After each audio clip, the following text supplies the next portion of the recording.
This is the oldest movie I think we have on this Yes. this tier.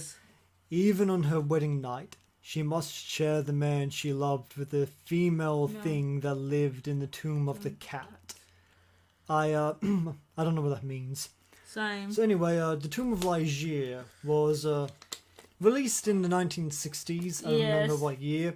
68, I think. Yes, with Vincent Price. Yep. Starring Vincent Price. And directed by Roger Corman. Yes. Whom? Yes. You probably- I know.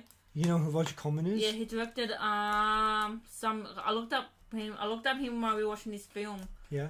I forgot who he worked on now. Okay, well, well, people of our generation probably know Roger Corman as the person who produced that unreleased Fantastic Four film from the 90s. Oh yeah, I saw him on his credit a little bit. I saw him his credits towards Yeah.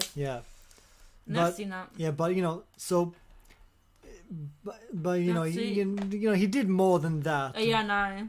And like this movie, The Tomb of Ligeia, Yes. which is a respectable movie. It is. And based on the poem by Edgar Allan Poe. Yeah. And this is not actually the first of the Vincent Price, Roger Corman, Edgar Allan Poe movies. Yeah. Those actually started in 1960 with the release of The Fall of the House of Usher. Yes. Which Never is seen that. which is what I wanted to talk about originally, but looking into it and looking into like Halloween, I don't. Yes. It just didn't count as a Halloween movie. No. This one counts as a Halloween Yeah, movie because it's about it's literally about a woman like, a man's deceased wife like coming back to haunt him and his taking his new lover. and his new wife. And taking off possession of her body as well. Oh yeah. Yes. And while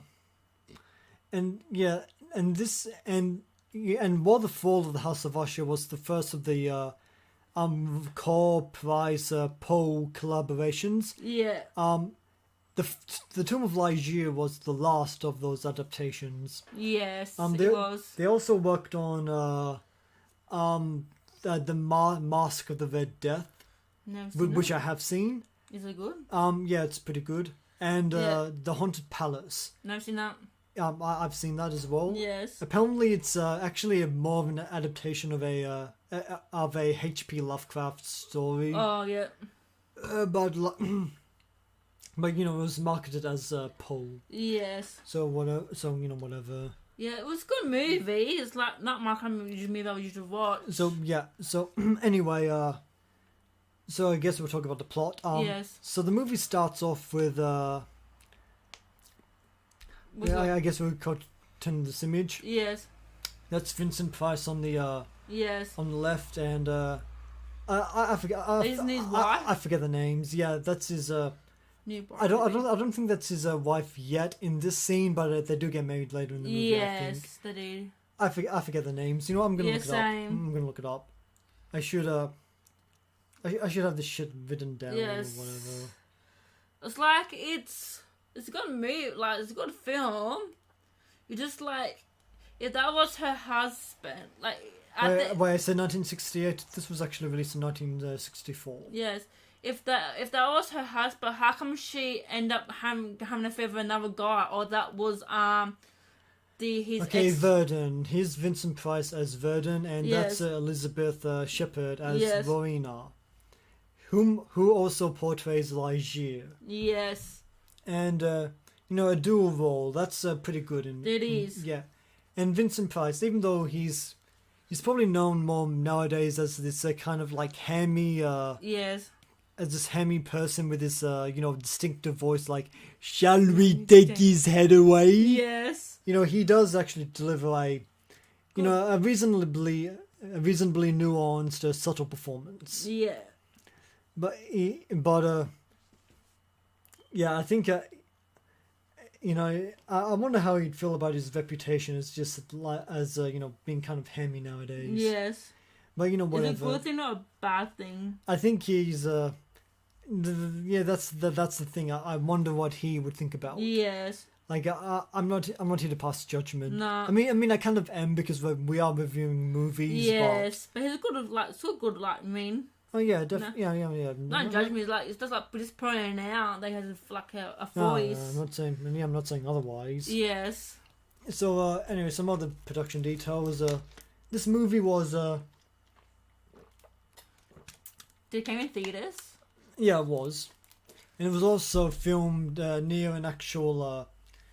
I think it was filmed in an actual cemetery. Yeah. And an actual like at least part of a castle. They couldn't. Afford it. Yeah, they couldn't film in all of it because it was. Yes. I think it was an important site. Yes, it was like 15 days or something like that. Yeah. Yeah, that's right. They had a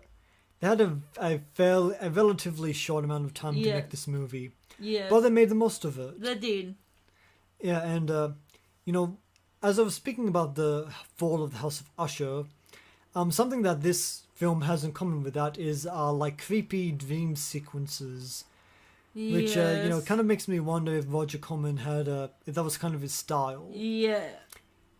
Something else is that to add to the eeriness of that dream sequence, instead of slowing down the footage, he had his actors like move in slow motion to try and like make it look more eerie and creepy. Yes. To great effect, I'd argue. Yes.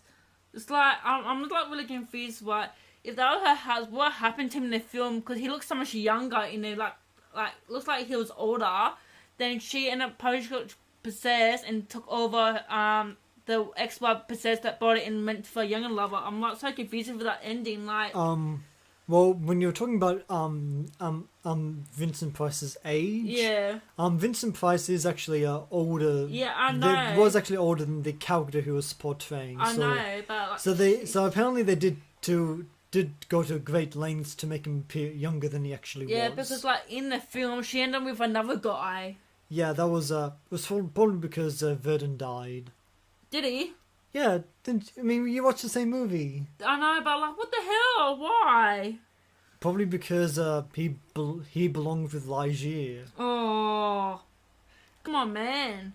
Yeah, speaking of which, that scene where you see Ligeia in that, in that tomb, or I guess that underground like mausoleum, and Verdon's all like catatonic, and yes, yeah, you see yes, or probably got murdered. Not too. Probably at the end it was like a murder, but it all. Yes. Because she was possessed anyway by his ex-wife. Probably the ex-wife just haunted him to death. In all fairness, this movie does kind of like drag its feet a little bit, but it has a hell of a climax that that does elevate the rest of the movie. He does. So yeah, that's the Tomb of Ligeia. Yes. Not that much to talk about, I guess, but I think I kind of thought Vincent Price deserved a spot in this episode.